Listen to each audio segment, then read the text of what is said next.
মুসা আলাইহিস সালাম রে আল্লাহ বললেন, মুসা তোমার চেয়ে বড় জ্ঞানী আছে, তার নাম হচ্ছে খদির। কি নাম? আরো জোরে বলেন, কি নাম? খদির।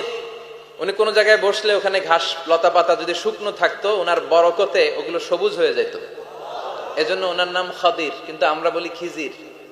আমরা কি বলি? খিজির। আল্লাহ বললেন, ইযহাব ইলা মাজমাইল বাহরাইন, দুই সাগরের মিলন কেন্দ্র, ওখানে যাও, ওখানে যে এমন এক বান্দার সন্ধান পাবা সে তোমার চেয়েও জ্ঞানী। সুবহানাল্লাহ পড়ে।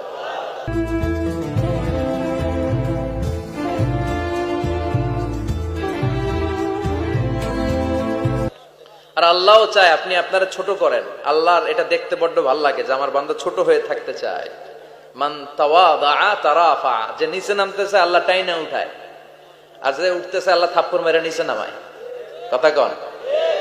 মুসা আলাইহিস সালাম, সহিহ বুখারীর বর্ণনা, বনি ইসরাইলের লোকদের মাঝে ওয়াজ করতেছিলেন, এরকম নসিহত করছিলেন। তো একজন দাঁড়িয়ে বলল, ইয়া নবী আল্লাহ মুসা, মান আ'লামুন নাসি ফিল আরদ, হে মুসা নবী, জানতে বড় মনে চায় বর্তমান পৃথিবীর সবচেয়ে বড় জ্ঞানী কে? মুসা আলাইহিস সালাম কয় আমি। মুসা আলাইহিস সালাম কি বললেন? আনা। আসলে কথাটা ঠিক। আল্লাহ যখন যে নবীকে পৃথিবীতে পাঠায় তখন তাকে সবচাইতে বেশি জ্ঞান দিয়ে পাঠায়, সে হিসেবে ঠিকই উনি সবচেয়ে জ্ঞানী। কিন্তু উনি এইভাবে নিজেকে সবচেয়ে বড় জ্ঞানী বলে দিবে, এটা আল্লাহর পছন্দ হয় নাই। আল্লাহ চেয়েছিলেন মুসা আলাইহিস সালাম যেন বলে আল্লাহু আ'লাম, আল্লাহই জ্ঞানী। সুবহানাল্লাহ কইবেন না? কিন্তু তা না করে উনি কি করলেন? যখন বললো সবচেয়ে বড় জ্ঞানী কে, উনি হুট করে কি বলে ফেললেন? আনা, আমি। আল্লাহ এটা পছন্দ করেনি। আল্লাহ ডেকে বললেন, মুসা ইউ আর অ্যাবসলিউটলি রং, তুমি ভুল করেছো, তুমি সবচেয়ে জ্ঞানী নও, তোমার চেয়ে বড় জ্ঞানী আছে।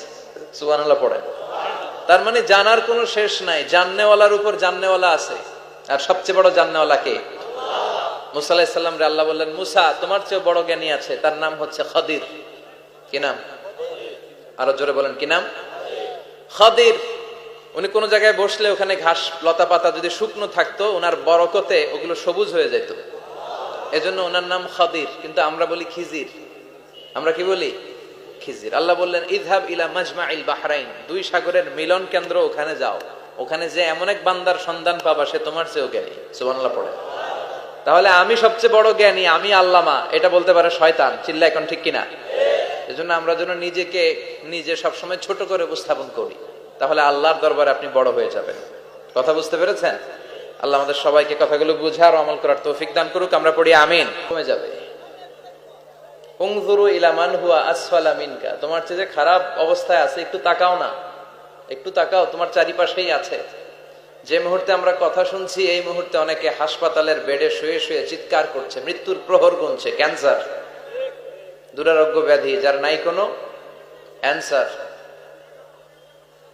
আমার বাড়ি নাই, আমি বাড়ি চাই, গাড়ি চাই, আরো টাকা চাই, আরো পয়সা চাই, আরো খ্যাতি চাই, আরো অনেক কিছু চাই। ক্যান্সারে আক্রান্ত রোগীটা কিচ্ছু চায় না, খালি বাঁচতে চায়। ওর বাঁচার বড় শখ, এই সুন্দর মায়ার পৃথিবী ছেড়ে ওর চলে যেতে মনে চায় না, ও শুধু বাঁচতে চায়। কিন্তু আমাদের এটা লাগবে, ওইটা লাগবে, ওইটা লাগবে। এজন্য ক্যান্সারে যারা আক্রান্ত একটু তাকান না, হাত নাই পা নাই, একটু তাকান কিভাবে তারা লাইফ লিড করে। শেখ সাদি বালাগাল উলা বিকামালিহি একটা কবিতা লিখে বিখ্যাত হয়েছেন। পার্সিয়ান পয়েট, ইরানি কবি। ওনার আর্থিক দৈন্যতা যাচ্ছিল, কিছুদিন ধরে ওনার আর্থিক কিছু সমস্যা, টাকা পয়সা নাই, ফলে ওনার জুতা ছিঁড়ে গিয়েছে, পায়ে জুতা নাই, খালি পায়ে হাঁটে। আর মনে বড় আফসোস, মনে বড় দুঃখ, আমি এত বড় কবি, আমার পায়ে জুতা নাই, আমার পায়ে কি নাই? তো একবার ঘর থেকে বের হয়ে দেখে একটা লোক ভিক্ষা করে খাচ্ছে, ওর দুইটা পাই নাই। শেখ সাদির কি নাই? ভিক্ষুকের কি নাই? ভিক্ষুকের দশা দেখে সেজদায় পড়ে গিয়েছে। সেজদায় লুটিয়ে পড়ে আল্লাহরে বলে, আল্লাহ শুকুর, আলহামদুলিল্লাহ, বেশ ভালো আছি। এজন্য উনজুর ইলা মান হুয়া আসফালা মিনকা, তোমার চেয়ে যে খারাপ অবস্থানে আছে তার দিকে তাকাও। ঋণের বোঝা কাঁধে এত বেশি, প্রতিদিন বাড়িওয়ালা এসে তাড়া করে, ভাড়া দিতে পারে না, এরকম লোক আছে না নাই? গ্যাসের বিল দিতে পারে না, বিদ্যুতের বিল দিতে পারে না, স্ত্রীকে একটা শাড়ি কিনে দিতে পারে না, বাচ্চাদের 3 মাসের 4 মাসের বেতন ভাড়া জমা হয়ে আছে, দিতে পারে না। আহ, কত সুখে আছি আমরা, কত শান্তিতে আছি আমরা, শুকুর গুজার হতে চাই না, শুধু অভিযোগ আর অভিযোগ। আল্লাহ বলে, অভিযোগ বাদ দিয়ে দাও। বিশ্বনবী বলেন, তোমার চেয়ে যে খারাপ অবস্থানে আছে একটু ওইদিকে তাকাও। তাহলে দেখবে তুমি অনেক ভালো আছো। এজন্য সব সময় সুখে দুঃখে সর্বাবস্থায় আমরা প্রশংসা করব একজনের, তিনি কে? আর প্রশংসা করলে নেয়ামত বাড়ায় দেয় কে?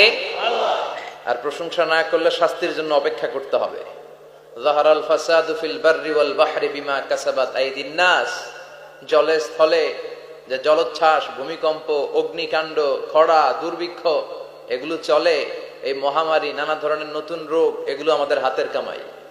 এগুলো কি আমাদের হাতের কামাই। আমরা যদি আল্লাহওয়ালা হয়ে যাই, আল্লাহর জামিনে যদি আল্লাহর দিন কায়েমের চেষ্টা করি, আল্লাহর দেয়া কোরআন অনুযায়ী যদি জীবন চালাই, আমাদের জীবনটারও শান্তিময় করে দিবে কে?